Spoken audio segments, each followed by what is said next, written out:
వినిపిస్తుందా? నాకేం వినిపించట్లేదు. వినిపిస్తుందా? పని చేస్తుందా? చేస్తుందా?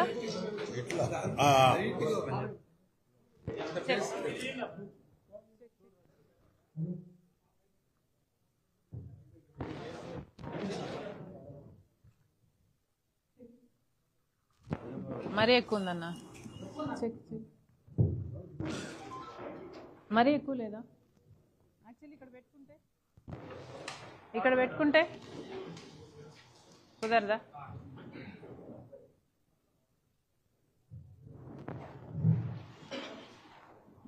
మరీ సౌండ్ ఎక్కువ ఉన్నట్టు లేదా? ఓకే సార్, ఓకేనా?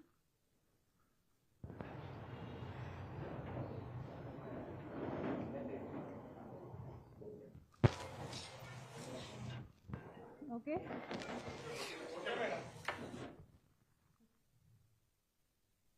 అందరికీ నమస్కారం.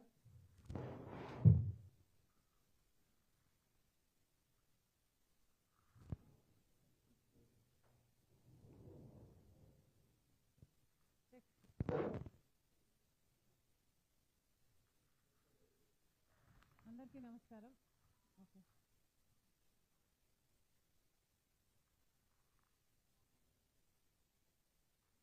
Mahatma Gandhi national rural employment guarantee act. మా సౌండ్ ఫ్లక్చువేట్ కాకుండా చూసుకోండి please. Mahatma Gandhi national rural employment guarantee act. ఇది ఒక మహోన్నతమైన పథకం. ఈ యాక్ట్లోనే ఉంది ఒక గ్యారంటీ. అదేమిటంటే అతి పేదరికంలో ఉన్న వాళ్ళకి కూడా ఉపాధి ఇచ్చే గ్యారంటీ. ఈ పథకం ఎంత అసాధారణమైన పథకం అంటే ఇది ప్రపంచంలోనే అతిపెద్ద ఎంప్లాయ్మెంట్ గ్యారంటీ యాక్ట్. అంటే దీంట్లో లాభపడిన వాళ్ళు కోట్లలో ఉన్నారు. ఇది ఎంత బ్రహ్మాండమైన యాక్ట్ అంటే దేశ విదేశాల నుంచి వచ్చి దీని మీద రీసెర్చ్లు చేసి రీసెర్చ్ పేపర్లు తయారు చేసిన సందర్భాలు కూడా ఉన్నాయి ఈ యాక్ట్ మీద.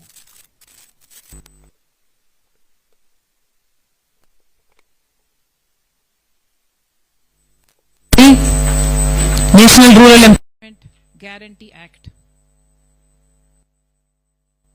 ఈ యాక్ట్ ప్రకారం ఈ రోజుటికి కూడా జనవరి 2026 ఈ సంవత్సరం ఈ నెలకు ఈ రోజుటికి కూడా ఆంధ్ర రాష్ట్రంలోనే 91,44,000 మంది కూలీలు యాక్టివ్గా రిజిస్టర్ అయి ఉన్నారు ఉపాధి హామీ పథకం కింద అన్నది వాస్తవం. ఈ act Mahatma Gandhi national rural employment guarantee act మన రాష్ట్రంలో ఉపాధి హామీ పథకం అంటాం షార్ట్గా. ఈ పథకానికి శ్రీకారం చుట్టింది ఇదే ఆంధ్ర రాష్ట్రంలో. ఇది యూపీఏ ప్రభుత్వం తెచ్చిన యాక్టు. రాజశేఖర రెడ్డి గారు ముఖ్యమంత్రిగా ఉండగా మన్మోహన్ సింగ్ గారు, సోనియా గాంధీ గారు మన రాష్ట్రానికి ఆంధ్ర రాష్ట్రానికి వచ్చి సింగనమల కాన్స్టిట్యుయెన్సీలో బండ్లపల్లి అనే గ్రామంలో దీనికి శ్రీకారం చుట్టడం జరిగింది. ఇది లాంచ్ చేసింది మన ఆంధ్రప్రదేశ్లో. ఎంతో వైభవంగా లాంచ్ అయిన ఈ యాక్టు ఆంధ్ర రాష్ట్రంలో ఒక ఫేజ్ 1లో ఒక పైలట్ ప్రాజెక్టుగా తీసుకొని మొదలుపెట్టిన యాక్టు. అప్పటి ముఖ్యమంత్రి రాజశేఖర రెడ్డి గారు ఈ పథకం మీద ప్రత్యేకమైన శ్రద్ధ పెట్టారు. ఆ విషయాలన్నీ ఇటీవల కొప్పులరాజు గారు కూడా అప్పటి ఆ డిపార్ట్మెంట్కు ఉన్న ప్రిన్సిపల్ సెక్రటరీగా పనిచేసిన వారైనా ఎంతో వివరించి చెప్పడం జరిగింది. రాజశేఖర రెడ్డి గారు ముఖ్యమంత్రిగా ఉన్న రోజుల్లో ఉపాధి హామీ పథకం ఎంత వైభవంగా జరిగింది అంటే ఈ పథకం ఒక రోల్ మోడల్ అయింది. మిగతా ఫేజ్ 2లో మిగతా రాష్ట్రాలన్నీ కూడా లాంచ్ చేయటానికి విధి విధానాలు తయారు చేయటంలో ఆంధ్ర రాష్ట్రం రాజశేఖర రెడ్డి గారు గొప్ప పాత్ర వహించడం జరిగింది. రాజశేఖర రెడ్డి గారు ముఖ్యమంత్రిగా ఉపాధి హామీ పథకం ఈ ఆంధ్ర రాష్ట్రంలో ప్రవేశపెట్టినప్పుడు ఎంత అద్భుతంగా ఈ పథకాన్ని అమలు చేశారు అంటే పథకం మొదలైన కొన్ని నెలలకే ఉపాధి హామీ కూలీలు మాకు మధ్యవర్తులు వద్దు, మాకు వేతనాలు ఇవ్వడం మా చేతికి నేరుగా ఇవ్వండి, మధ్యలో చేతులు మారుతుంటే కమిషన్లకు కట్ అవుతున్నాయి అని కూలీలు వాళ్ళ బాధ వ్యక్తం చేస్తే రాజశేఖర రెడ్డి గారు ముఖ్యమంత్రిగా ఒకేసారి 60 లక్షల బ్యాంక్ అకౌంట్లు ఓపెన్ చేయించి వారికి వేతనాలు ఆ కూలీలకు ఆ రోజుల్లో 60 లక్షల మంది డైరెక్ట్ గా వాళ్ళకే వాళ్ళ అకౌంట్లకే పడేటట్టుగా చేసింది రాజశేఖర రెడ్డి గారు. అలాగే ఆ రోజుల్లో ఉపాధి హామీ కూలీలకి 365 రోజులు ఏ రోజైనా సరే పని కల్పించే ఈ పథకంలో సీజన్ అగ్రికల్చర్ సీజన్లో ఉన్న ఆ 60 రోజులు 90 రోజులు మినహాయింపు కలిగించాలని చాలా ఒత్తిడి వచ్చింది. పెద్ద పెద్ద నాయకులు కూడా ఈ 60 రోజులు బయటికి పంపిస్తే సరిపోతుంది కదా, తర్వాత తలిపేసేయండి అమ్మా. ఆ రోజుల్లో ఈ అగ్రికల్చర్ సీజన్లో మినహాయింపు ఉండాలి అని పెద్ద పెద్ద నాయకులు కూడా చెప్పడం జరిగింది. అంతేకాదు ఇలా మినహాయింపు లేకపోతే కూలీలకు ఇచ్చే కూలీ డబ్బులు మేము ఎక్కువ ఇవ్వాల్సి వస్తుంది అని వాళ్ళు అడిగితే రాజశేఖర రెడ్డి గారు అన్నారు మాట, లేదు కూలీలకి ఇంకొక ఆప్షన్ ఉంది అంటే కూలీలకి బార్గెనింగ్ పవర్ ఉన్నట్టు ఉపాధి హామీ పథకం ఉపాధి హామీ పనులు ఉన్నాయి అంటే కూలీలకు ఒక భరోసా ఉంటుంది, మాకు ఈ పని కాకపోతే ఆ పని చేసుకోవచ్చు అన్న భరోసా ఉంటుంది. అంటే వ్యవసాయదారులు అందరూ లేదు మాకు కూలీ డబ్బులు ఎక్కువ అవుతాయి అప్పుడు, ఎందుకంటే మేము మ్యాచ్ చేయాల్సి వస్తుంది ఉపాధి హామీ వేజెస్ తో అని అంటే రాజశేఖర రెడ్డి గారు ససేమిరా వీల్లేదన్నారు. దాంతో వ్యవసాయదారులు చాలా మంది అలిగి ఒక సీజన్ బాయ్కాట్ కూడా చేశారు.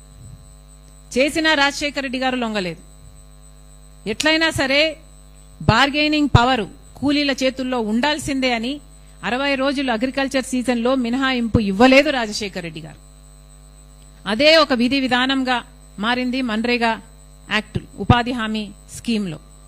అలాగే రాజశేఖర రెడ్డి గారు మన్రేగా స్కీమును అమలుపరిచినప్పుడు ఉపాధి హామీ స్కీమును అమలుపరిచినప్పుడు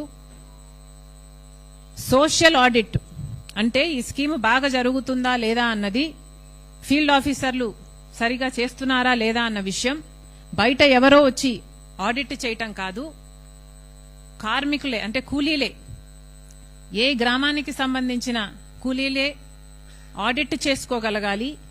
ఏ పనులు ఎంతమంది చేస్తున్నాం, ఎన్ని డబ్బులు వచ్చాయి, ఎవరెవరికి ఇస్తున్నారు అన్న విషయాలు ఆడిటింగ్ కూడా కూలీలే చేసుకోగలగాలి అని సోషల్ ఆడిటింగ్ కూడా ప్రవేశపెట్టింది రాజశేఖర రెడ్డి గారు. ఇలా ఎన్నో విషయాలలో మన్రేగా యాక్ట్కి విధి విధానాలు రూపొందించడంలో ఆంధ్ర రాష్ట్రం ఒక రోల్ మోడల్గా నిలిస్తే ఆ తర్వాత ఫేజ్ 2లో ఈ national rural employment guarantee act ప్రకారం ప్రవేశపెట్టిన ఈ పథకాన్ని దేశమంతా లాంచ్ చేసినప్పుడు ఆంధ్ర రాష్ట్రం విధించిన లేక ఏర్పరిచిన విధి విధానాలతోనే అమలు పరచడం జరిగింది. అది కూడా 20 ఏళ్లగా 20 సంవత్సరాలైంది. ఉపాధి హామీ పథకం ప్రారంభమై 20 ఏళ్లగా కూలీలందరికీ ఆత్మవిశ్వాసం ఉండేది, ఆత్మగౌరవం ఉండేది. ఎంతోమంది ఉపాధి హామీలో పాల్గొన్నారు.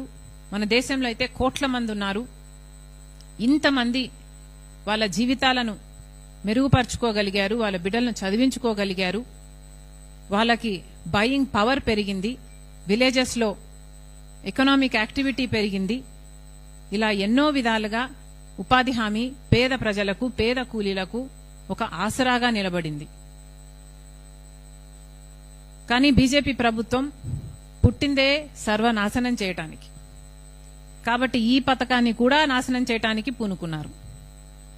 ఇంత బ్రహ్మాండమైన పథకం, దేశ విదేశాల నుంచి వచ్చి రీసెర్చ్లు చేసిన పథకం, దేశ విదేశాలు ప్రపంచంలోనే ఇది అద్భుతమైన పథకంగా పేరు తెచ్చుకున్న ఈ పథకాన్ని కూడా నిర్వీర్యం చేయటానికి ఈరోజు బీజేపీ పార్టీ పూనుకుంది.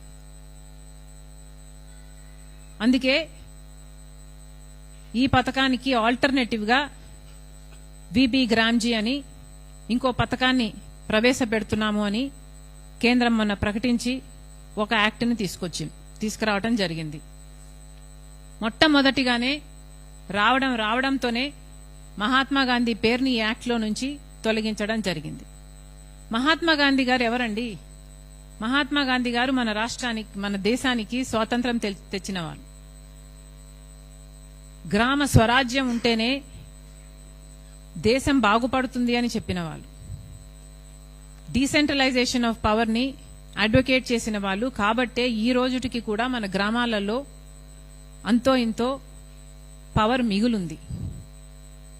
కానీ మహాత్మా గాంధీ గురించి వీళ్లకు తెలియక కాదు, కానీ మహాత్మా గాంధీ అంటే వీళ్ళకి ద్వేషం కాబట్టి ఈరోజు మహాత్మా గాంధీ గారి పేరు తీయడం జరిగేది. మహాత్మా గాంధీ గారిని ఆర్ఎస్ఎస్ సభ్యుడు గాడ్సే కూనీ చేస్తే ఈరోజు మహాత్మా గాంధీ పేరు పెట్టుకున్న ఈ పథకాన్ని కూనీ చేయటానికి పూనుకున్నాడు మోడీ గారు. మరి వీళ్ళని ఏమనాలి? ఈరోజు మహాత్మా గాంధీ గారి ఆశయాలను కూడా కూనీ చేయటానికి వీళ్ళు సాహసం చేస్తున్నారు అంటే వీళ్ళలో ఎంత పొగురుందనుకోవాలి. MNREGA, Mahatma Gandhi national rural employment guarantee యాక్ట్కు వీళ్ళు తెచ్చిన ఇప్పుడు విబి గ్రామ్ యాక్ట్కు చాలా తేడా ఉంది. నక్కకు నాగలోకానికి ఉన్నంత తేడా ఉంది. కొన్ని తేడాలు నా భాషలో వివరించడానికి ప్రయత్నిస్తాం.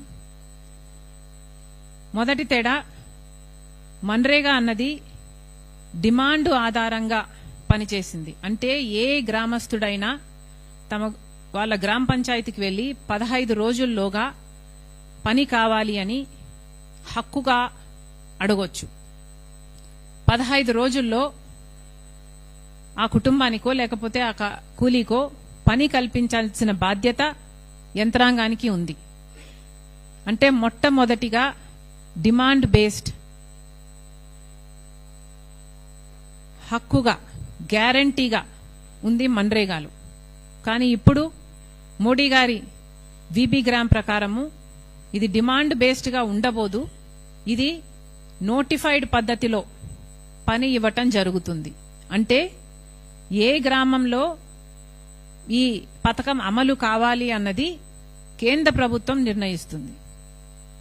అంటే ఏ జిల్లాలో అయినా, ఏ రాష్ట్రంలో అయినా, ఏ గ్రామంలో అయినా అసలు ఈ పథకం ఉండాలా ఉండొద్దా అన్నది ఇక ఇప్పుడు యూనివర్సల్ కానే కాదు, ఇది ప్రతి కార్మికుని హక్కు కానే కాదు. ఇది కేవలం కేంద్ర ప్రభుత్వం ఎక్కడ నోటిఫై చేసి ఈ పని జరగాలి అని అంటే అక్కడ మాత్రమే అమలు చేస్తారట. అంటే చాక్లెట్ ఇచ్చినట్టు ఒక బిడ్డకు ఇస్తాము, ఇంకొకరికి ఇవ్వము అన్నట్టుగా వాళ్ళకు నచ్చిన వాళ్ళకి ఇస్తారు, వాళ్లకు నచ్చని వాళ్లకు ఇవ్వరు. ఒకవేళ ఇచ్చినా కూడా ఎప్పుడు కావాలంటే అప్పుడు వాళ్ళు మళ్ళీ దాన్ని డీనోటిఫై చేయొచ్చు. అంటే ఏ గ్రామంలో, ఏ జిల్లాకైనా ఈ పథకం ఇక చేయబోము అన్న విషయాన్ని కేవలం ఒక పేపర్ ముక్క, ఒక నోటిఫికేషన్ ఇచ్చి ఆ పథకాన్ని అక్కడ వర్తింప చేయకుండా చేయొచ్చు. అంటే ఇక ఇప్పుడు ఇది హక్కు కాదు.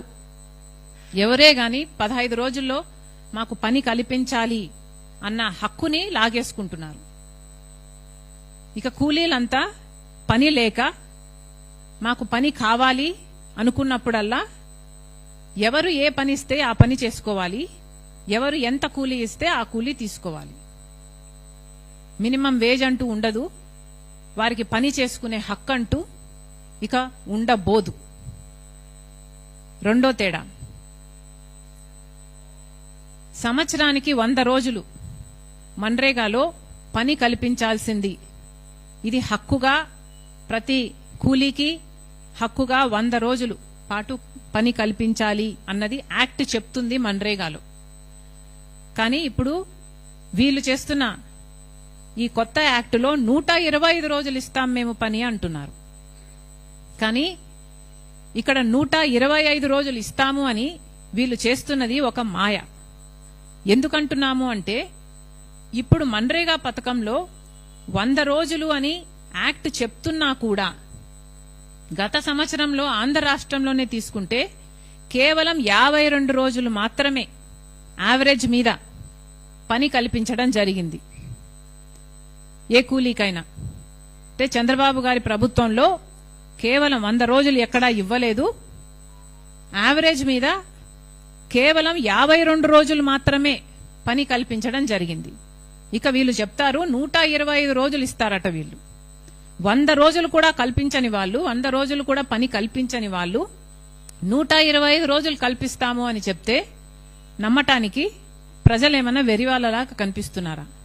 ఈ 125 రోజులు పని కల్పిస్తామన్నది ఒక మాయ, ఒక మిథ్య. ఇది పూర్తిగా అవాస్తవం, అబద్ధం, వీళ్ళు చేస్తున్న మోసం.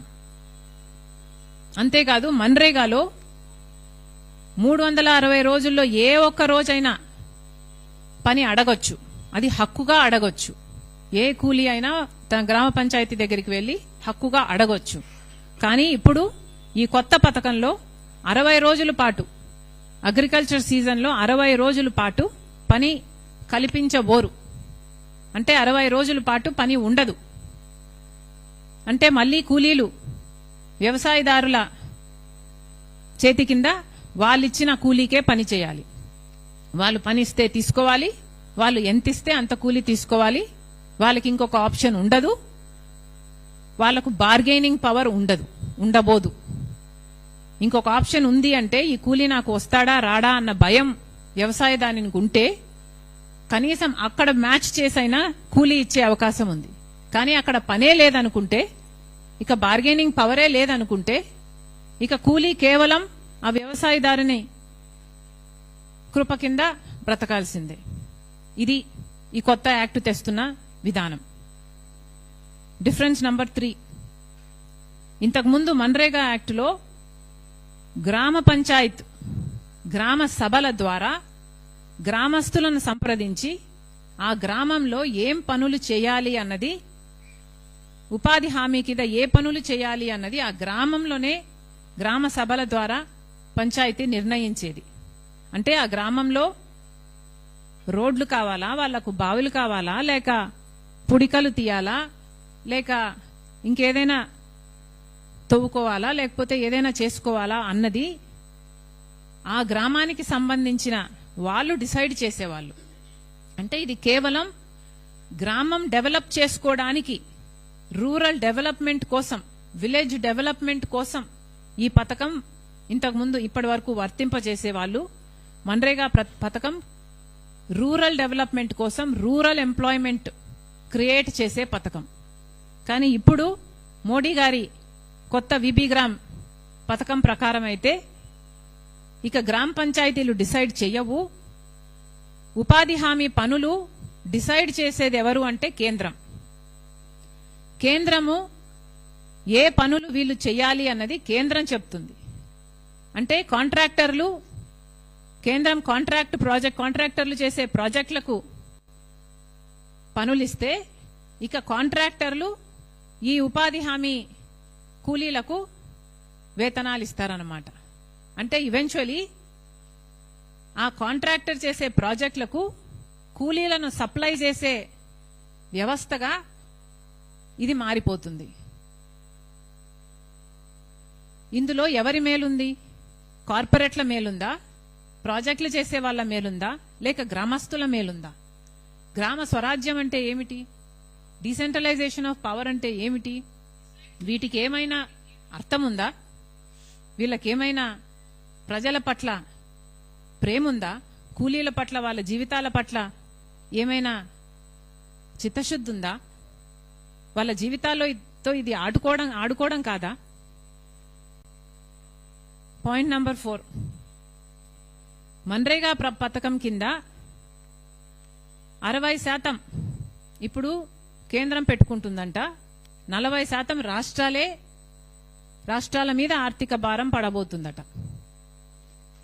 మన్రేగా పథకం కింద 100% కేంద్రమే పెట్టుకునేది.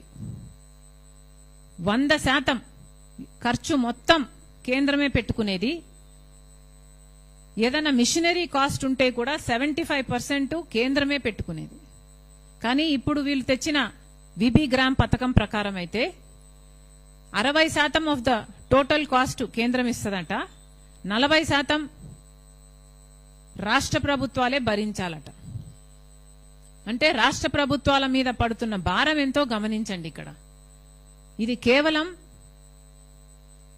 రాష్ట్రాలను చిన్న చేస్తే, లేకపోతే రాష్ట్రాల మీద ఈ భారం వేస్తే, రాష్ట్రాలను డిస్కరేజ్ చేస్తే, అప్పుడు రాష్ట్రాలు పెట్టుకోవాల్సిన 40% రాష్ట్రాలు పెట్టుకోవు. కాబట్టి వాళ్ళు 60% పెట్టుకోవాల్సిన అవసరం ఉండదు.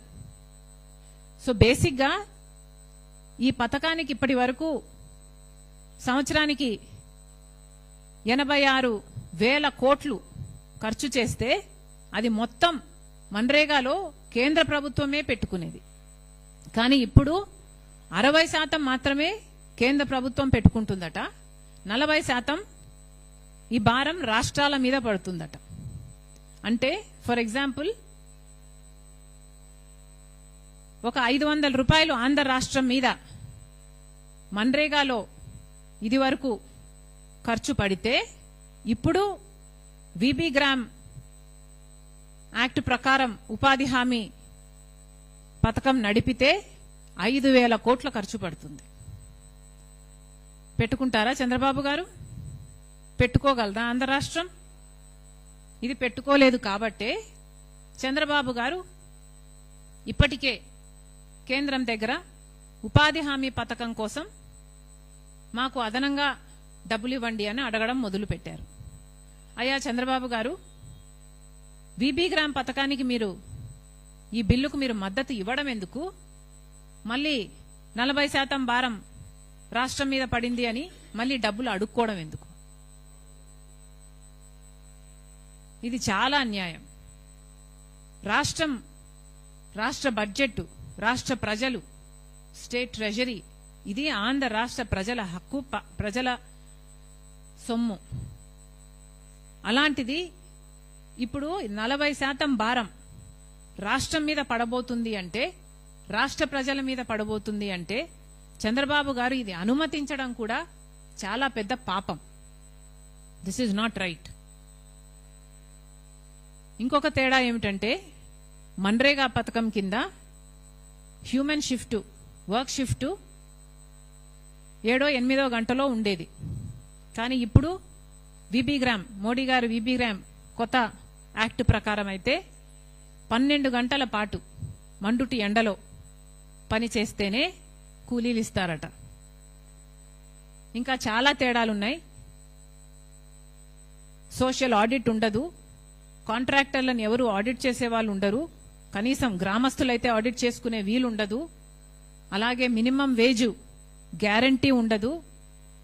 అసలు వేజ్ ఎంత ఇస్తున్నారు, కార్మికుని చేతికి, కూలీ చేతికి ఎంత పోతుంది అన్న లెక్క ఉండదు. సో ఇవేవి ఉండకుండా, అకౌంటబిలిటీనే లేకుండా, కేవలం కార్పొరేట్లకు మేలు చేసేటట్టుగా, కాంట్రాక్టర్లకు మేలు చేసేటట్టుగా ఈ పథకాన్ని తయారు చేస్తున్నారు. ఇది అన్యాయం కాదా? విబి గ్రామ్ వల్ల ఈ కొత్త చట్ట ప్రకారం చాలా నష్టాలు జరుగుతాయి. ముఖ్యంగా అన్ఎంప్లాయ్మెంట్ పెరుగుతుంది. రూరల్ ప్లేసెస్లో అంటే గ్రామాలలో ఇక ఉపాధి హామీ పనులు తగ్గిపోవడం వల్ల, ఎందుకంటే రాష్ట్రం 40% పెట్టుకోవాలి కాబట్టి రాష్ట్రం అంతా ఎంకరేజ్ చెయ్యదు. ఈవెన్చువలీ గ్రామ పనులు కూడా జరగవు కాబట్టి కాంట్రాక్టర్ల కింద వీళ్ళు పని చేయాల్సి వస్తుంది నోటిఫైడ్ పద్ధతిలో విబి గ్రామ్ ప్రకారం. కాబట్టి ఈవెన్చువలీ ఉపాధి హామీ అన్నది తగ్గడం కాదు, చచ్చేపోతుంది. దాంతో అన్ఎంప్లాయ్మెంట్ పెరుగుతుంది. అన్ఎంప్లాయ్మెంట్ పెరిగితే పని లేక వలసలు వెళ్లాల్సిన అవసరం ఉంటుంది. అంటే distress migration, rural distress migration ని చూడాల్సి వస్తుంది. ఇప్పటికే మన బిడ్డలకు ఉద్యోగాలు లేక కుటుంబాలు అల్లాడిపోతున్నాయి. ఇక గ్రామాలలో కూడా పని దొరకడం కష్టమైపోతుంది. అంటే కనీసం తిండికి కూడా నోచుకోని స్థితికి గ్రామస్తులు వస్తారు, కూలీలు వస్తారు. ఇది దీని పరిణామం అవుతుంది. నాయకులు ఆలోచించుకోవాల్సిన అవసరం ఉంది. లేబర్ ఎక్స్‌ప్లాయిటేషన్ కూడా జరుగుతుంది. ఇప్పటి వరకు లాగా సోషల్ ఆడిట్ ఉండదు. ఇంత కూలీ ఇవ్వాలి కదా అని కూలీ అడగడానికి ఉండదు. ఆ లేబరు, ఆ కాంట్రాక్టరు ఎంత ఇస్తే అంత కూలీ తీసుకోవాల్సిన పరిస్థితి వస్తుంది. 60 రోజులు పనే ఉండదంట. ఇవన్నీ వీటి దృష్ట్యా లేబర్ని ఎక్స్‌ప్లాయిటేషన్ చేయడం జరుగుతుంది. బానిస వ్యవస్థ తయారయ్యేటట్టు చేస్తున్నారు వీళ్ళు. ఇది ఎక్కడి న్యాయమని అడుగుతున్నాం. అందుకే కాంగ్రెస్ పార్టీ ఈ విధానాన్ని వ్యతిరేకిస్తుంది. కాంగ్రెస్ పార్టీ మళ్లీ హెచ్చరిస్తుంది మోడీ గారిని, చంద్రబాబు గారిని, ఈ బిల్లుకు మద్దతు ఇచ్చిన చంద్రబాబు గారిని కూడా కాంగ్రెస్ పార్టీ హెచ్చరిస్తుంది. ఇది చాలా ప్రమాదకరమైన బిల్లు. విబి గ్రామ్ అన్నది చాలా ప్రమాదకరమైన బిల్లు.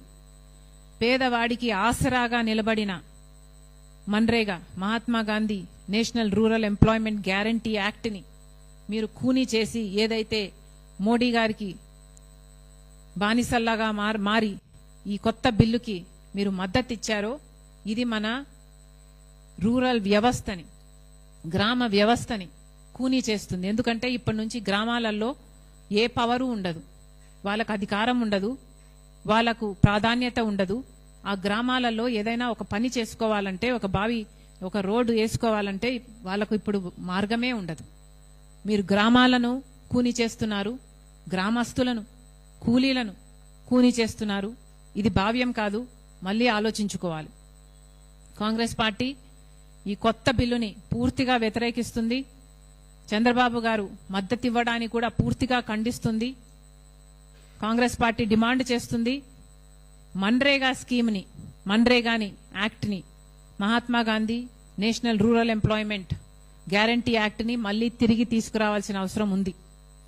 యాక్టులో ఏదైనా లోపాలుంటే దాన్ని సరిచేసుకోవచ్చు, కానీ పూర్తిగా యాక్టును మార్చి విబి గ్రామ్ చేయడాన్ని కాంగ్రెస్ పార్టీ ఖండిస్తుంది, దీన్ని వ్యతిరేకిస్తుంది, దీన్ని మార్చుకోవాలని డిమాండ్ చేస్తుంది. మళ్ళీ Congress party guaranteed work, guaranteed wage, guaranteed అకౌంటబిలిటీని డిమాండ్ చేస్తుంది. నేషనల్ మినిమం వేజ్ గా 400 రూపాయలు ప్రతిరోజు కూలీకి ఇచ్చేటట్టుగా యాక్టులో చేర్చాలని కూడా మన్రేగా యాక్ట్ని మళ్ళీ తీసుకురావాలి. ఈ కొత్త యాక్ట్ని రివోక్ చేయాలని కాంగ్రెస్ పార్టీ డిమాండ్ చేస్తుంది.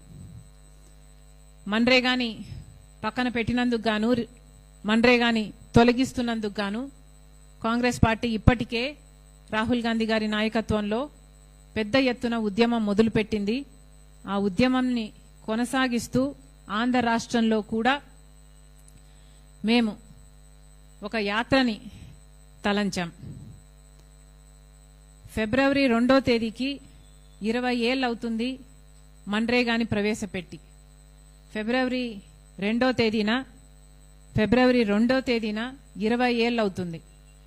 ఫిబ్రవరి 2, 2006లో రాజశేఖర్ రెడ్డి గారు, సోనియా గాంధీ గారి నాయకత్వంలో, మన్మోహన్ సింగ్ గారి సమక్షంలో ఇది లాంచ్ చేయడం జరిగింది. ఈ 2వ తేదీకి 20 ఏళ్ళు అవుతుంది. ఏ బండ్లపల్లిలో అయితే వాళ్ళు లాంచ్ చేశారో అదే బండ్లపల్లి నుంచి మేము ఒక యాత్ర మొదలు పెట్టాలని తలంచాం. ఇది ప్రతి జిల్లా ద్వారా ఎన్నో గ్రామ పంచాయతీలను టచ్ చేసుకుంటూ పూర్తి రాష్ట్రమంతా పర్యటన చేసేటట్టుగా ఈ యాత్ర ఉంటుంది. దాన్ని నేనే 2వ తేదీ నుంచి చేయబోతున్నాను. మరొకసారి కేంద్ర ప్రభుత్వానికి రాష్ట్ర ప్రభుత్వానికి హెచ్చరిస్తున్నాం, డిమాండ్ చేస్తున్నాం, మన్రేగాను తిరిగి తీసుకురండి, లేకపోతే ఇది మీకు శాపం అవుతుంది.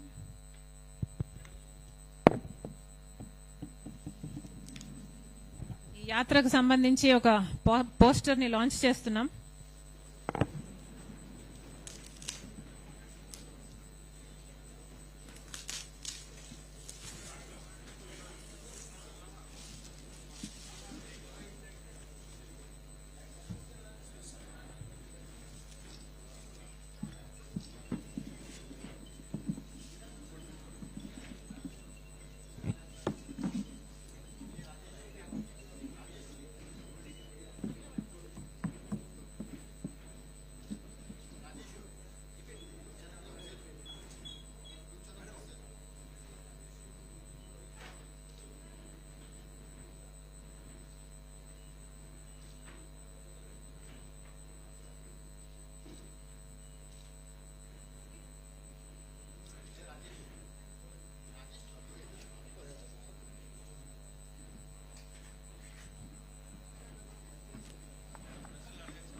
జగన్మోహన్ రెడ్డి గారు పాదయాత్ర చేస్తానని చెప్పినట్టున్నారు. ఎందుకండి పాదయాత్ర? అధికారం కోసమే కదా, అధికారం కోసమే కదా ఈ పాటలన్నీ. పోనీ అధికారం ఇస్తే ఏం చేశారు? కనీసం రాజశేఖర రెడ్డి గారి జలయజ్ఞమైన పూర్తి చేయగలిగారా? అధికారంలోకి వచ్చిన 6 నెలల్లో రాజశేఖర రెడ్డి గారు మొదలుపెట్టిన అన్ని ప్రాజెక్టులు జలయజ్ఞంలో నవరత్నాలలో కూడా చేర్చారు. పూర్తి చేస్తామని చెప్పిన జగన్మోహన్ రెడ్డి గారు అధికారం వచ్చిన తర్వాత ఎందుకు పూర్తి చేయలేదు?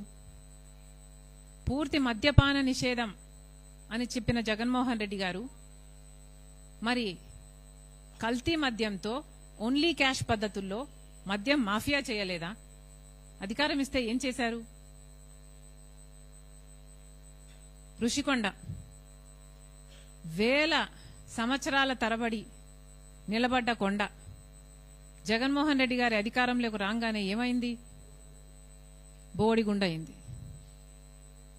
ఏమొచ్చింది? అధికారం ఇస్తే ఏం చేశారు జగన్మోహన్ రెడ్డి గారు? కనీసం అధికారం ఇస్తే ప్రజల్లో ఎప్పుడైనా తిరిగారా? ప్రజలకు ఎప్పుడైనా కనిపించారా? కనీసం వాళ్ళ పార్టీ నాయకులు, ఎమ్మెల్యేలు, ఎంపీలకైనా అందుబాటులో ఉన్నారా? ఆఖరిన సిద్ధం సభలు పెట్టి కొన్ని నెలలు తిరిగారు తప్పితే అసలు జనాలలో ఎప్పుడైనా తిరిగారా జగన్మోహన్ రెడ్డి గారు? ఇప్పుడు పాదయాత్ర చేస్తారా? ఎవరిని మోసం చేద్దామని? ఎన్నిసార్లు మోసం చేద్దామని? అబ్రహాం లింకన్ గారు ఒక మాట అన్నారు, to know the true nature of man give him power. ఇది నేను అనలేదు, అబ్రహాం లింకన్ గారు అన్నారు. To know the true nature of a man give him power. అంటే ఒక మనిషి నిజమైన నైజం తెలియాలంటే ఆయనకు అధికారం ఇచ్చి చూడండి అని అన్నాడు. మనం చూసాం పవర్ సూట్ అవ్వలేదు జగన్మోహన్ రెడ్డి గారికి. Power did not suit him. Jaganmohan Reddy గారి నేచర్ మారాలి. జగన్మోహన్ రెడ్డి గారి నైజం మారాలి. జగన్మోహన్ రెడ్డి గారిలో మార్పు వస్తే, జగన్మోహన్ రెడ్డి గారిలో స్వార్థం తగ్గి మంచితనం పెరిగితే మేబీ దేవుడు ఇస్తాడేమో. కానీ అంతవరకు దేవుడు ఆశీర్వదించడు, ప్రజలు ఆశీర్వదించరు. ఇక మేం చేస్తున్న యాత్ర ఎప్పుడో ఎలక్షన్లకు ముందు జగన్మోహన్ రెడ్డి గారు సంవత్సరంన్నర ముందు అనౌన్స్ చేసినట్టు ఇందాకెవరో చెప్పారు. ఎప్పుడు 27 జులైలో పాదయాత్ర చేస్తాడా? దానికి ఇప్పుడు ఎందుకంటే అనౌన్స్మెంట్? మేము ఇప్పుడు అనౌన్స్ చేస్తున్నాం, ఇప్పుడు యాత్ర చేస్తున్నాం. ఎందుకు చేస్తున్నాం? మన్రేగాను బీజేపీ చంపేస్తుంది కాబట్టి చేస్తున్నాం. మరి జగన్మోహన్ రెడ్డి గారు దీని మీద ఎందుకు యాత్ర చేయటం లేదు? జగన్మోహన్ రెడ్డి గారు కూలీల కోసం, ఉపాధి హామీ కోసం ఎందుకు కొట్లాడటం లేదు? ఎవరికి ఉంది చిత్తశుద్ధి? మేము చేస్తున్న యాత్ర ఎవరి కోసం? మేము చేస్తున్న యాత్ర ప్రజల కోసం, గ్రామాల కోసం, గ్రామ స్వరాజ్యం కోసం, గ్రామాలలో మళ్ళీ ఉపాధి హామీ బ్రహ్మాండంగా నడవడం కోసం. ప్రజలే గమనించాలి.